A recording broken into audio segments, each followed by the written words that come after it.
বেজৰ নাকতে এক প্ৰকাৰ খৰ লাগিছে বুলি ক'ব লাগিব। বৰ্তমান সময়ত দেখিবলৈ পোৱা গৈছে এজন জনপ্ৰতিনিধি, তেওঁ কংগ্ৰেছ দলৰ বিধায়ক আৰু তেওঁ সততে অসম বিধানসভাতে হওক বা বিভিন্ন সময়ত তেওঁ চৰকাৰৰ বিৰুদ্ধে যথেষ্ট সৰব হোৱা দেখা যায়।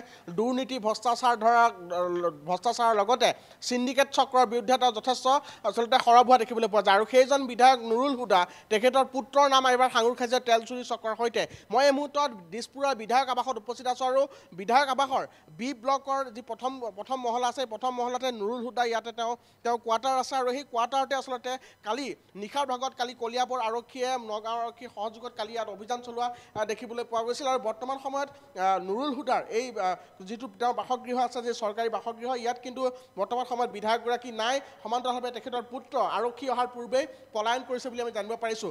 আমি উঠি আহিছোঁ সেই কোঠাটোলৈ য'ত আচলতে নুৰুল হুদা থাকে আৰু এয়া হৈছে বিধায়ক আৱাসৰ এয়া বি ব্লকৰ এইটো আচলতে কোঠা আৰু ইয়াতে আচলতে নুৰুল হুদা থাকে। B2 নম্বৰৰ এই যিটো কোঠা আছে, এই কোঠাটোতে বিধায়ক নুৰুল হুদা ৰূপহীহাটৰ বিধায়ক তেওঁ থাকে। আৰু আৰক্ষীৰ সন্দেহ হৈছিল কালি, যিহেতু গোটেই ঘটনাক্ৰমক ইতিমধ্যে 5জন লোকক গ্ৰেপ্তাৰ কৰা হৈছে আৰু সেই 5জন লোকৰ স্বীকাৰোক্তি ভিত্তিত কালি কলিয়াবৰৰ SDPO ৰূপজ্যোতি দত্তৰ নেতৃত্বত নিশাৰ ভাগত কালি বিধায়ক আৱাসত কালি অভিযান চলিছিল। আৰু সেই অভিযানৰ কালতে দেখিবলৈ পোৱা গৈছিল বিধায়ক নুৰুল হুদাৰ এই যিটো চৰকাৰী আৱাসগৃহ আছে, চৰকাৰী আৱাসগৃহত কালি আৰক্ষীয়ে নিশাৰ ভাগত পুত্ৰক বিচাৰি অভিযান চলাইছিল। কিন্তু আৰক্ষী অহাৰ পূৰ্বেই নুৰুল হুদা পুত্ৰ ৰকিবুল হুদাই তেওঁ ইয়াৰ পৰা পলায়ন কৰে। আটাইতকৈ লক্ষণীয় কথাটো হ'ল যে যিজন জনপ্ৰতিনিধিয়ে বিভিন্ন সময়ত দুৰ্নীতি ভ্ৰষ্টাচাৰ সিন্ডিকেটৰ বিৰুদ্ধে মাত মাতি আহিছে, সেইজন জনপ্ৰতিনিধিৰ পুত্ৰই এই ধৰণৰ আচলতে এক অসৎ কাৰ্যত লিপ্ত হোৱাটো কেনেধৰণৰ আচলতে যুক্তিসংগত কথা, সেয়া হয়তো ৰাইজে বিবেচনা কৰিব। কিন্তু ডাঙৰ কথা এইটোৱেই যে এতিয়া এক প্ৰকাৰ যেন বেজৰ নাকতে খৰ লাগিছে, কাৰণ এই গোটেই ঘটনাক্ৰমত ৰকিবুল হুদাৰ সৈতে সেইসকল তেল চুৰি চক্ৰৰ যিসকল গেং মাষ্টাৰ মাইণ্ড আছে, তেওঁলোকৰ সৈতে ধনৰ লেনদেনৰ ইতিমধ্যে তথ্য আৰক্ষীয়ে লাভ কৰিছে। গুগল পে যোগে ৰকিবুল হুদাই ইতিমধ্যে ধন লৈছিল আৰু সেই কথা ইতিমধ্যে আৰক্ষীয়ে লাভ কৰিছিল তথ্য, আৰু সেই তথ্যৰ ভিত্তিতে কালি ইয়াত আচলতে অভিযান চলা দেখিবলৈ পোৱা গৈছিল।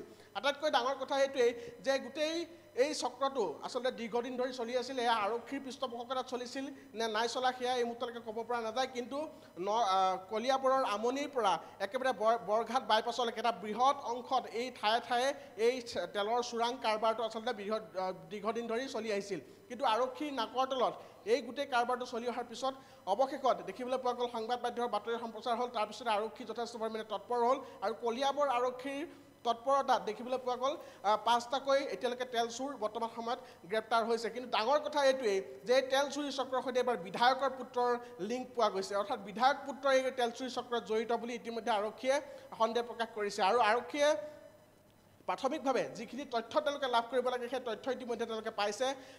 নুৰুল হুদাৰ পুত্ৰ ৰকিবুল হুদাৰ বেংক একাউণ্টত 50,000 টকা এটা লেনদেনৰ এটা তথ্য ইতিমধ্যে লাভ কৰিছিল, যাৰ পৰিপ্ৰেক্ষিতত দেখিবলৈ পোৱা গৈছিল আৰক্ষীয়ে সেই তথ্যৰ ভিত্তিত দিছপুৰৰ বিধায়ক আৱাসত থকা এই যিটো বাসগৃহ আছে, ইয়াত কালি নিশাৰ ভাগত অভিযান চলাইছিল। বৰ্তমান ইয়াত নুৰুল হুদা বৰ্তমানো উপস্থিত নাই, তেখেতৰ পুত্ৰ আৰক্ষী অহাৰ পূৰ্বে পলায়ন কৰিছে বুলি আমি জানিব পাৰিছোঁ। গতিকে এই গোটেই বিষয়টো লৈ এতিয়া যথেষ্ট চৰ্চা চলিছে। বৰ্তমান সময়ত আৰক্ষীয়ে পুত্ৰ ৰকিবুল হুদাক বিচাৰি বৰ্তমান সময়ত বিভিন্ন স্থানত অভিযান চলোৱা দেখিবলৈ পোৱা গৈছে। কিন্তু নুৰুল হুদাই যিখিনি আমাৰ হাতত খবৰ আছে, NKTVৰ হাতত এটা এক্সক্লুচিভ খবৰ আহিছিল যে পুত্ৰক বচাবলৈ পিতৃ নুৰুল হুদা অৰ্থাৎ বিধায়ক নুৰুল হুদাই মুখ্যমন্ত্ৰীৰ সৈতে যোগাযোগ কৰিছিল আজি পুৱাৰ ভাগত। আৰু মুখ্যমন্ত্ৰীয়ে তেওঁ যোগাযোগ কৰি কি তেওঁ ফলাফল পালে সেয়া আমি জানিব পৰা নাই। কিন্তু তেওঁ মুখ্যমন্ত্ৰীৰ সৈতে পুত্ৰক বচাবলৈ ৰক্ষা কৰিবলৈ আচলতে মুখ্যমন্ত্ৰীয়ে যোগাযোগ কৰা বুলি আমি জানিব পাৰিছোঁ। গতিকে কেনেধৰণৰ এটা কাৰবাৰ, কেনেধৰণৰ এটা নেক্সাছ বৰ্তমান সময়ত আমাৰ অসমৰ বিভিন্ন প্ৰান্তত চলি আছে, সেয়া আচলতে মই নকলেও হয়তো আপোনালোকে বুজি পাইছে। আমি উজনি অসমত বিভিন্ন তেল চুৰি চক্ৰৰ বিষয়ে কৈ আহিছিলোঁ, য'ত বিভিন্ন আচলতে মাষ্টাৰ মাইণ্ড, বহু প্ৰভাৱশালী লোক জড়িত থকাৰ এটা কথা আমি কৈ আহিছিলোঁ। কিন্তু এইবাৰ দেখিবলৈ পোৱা গৈছে মধ্য অসমত, অৰ্থাৎ মধ্য অসমৰ কেন্দ্ৰবিন্দু নগাঁৱত, এইবাৰ নগাঁৱত দেখিবলৈ পোৱা গৈছে 37 নং ৰাষ্ট্ৰীয় ঘাইপথৰ কাষত দেখিবলৈ পোৱা গৈছে ইটোৰ পিছত সিটো এই ধৰণৰ তেল চুৰি চক্ৰৰ তেওঁলোকৰ যি অবৈধ কাৰ্যকলাপ সেয়া ইতিমধ্যে বহুবাৰ প্ৰমাণিত হৈছে।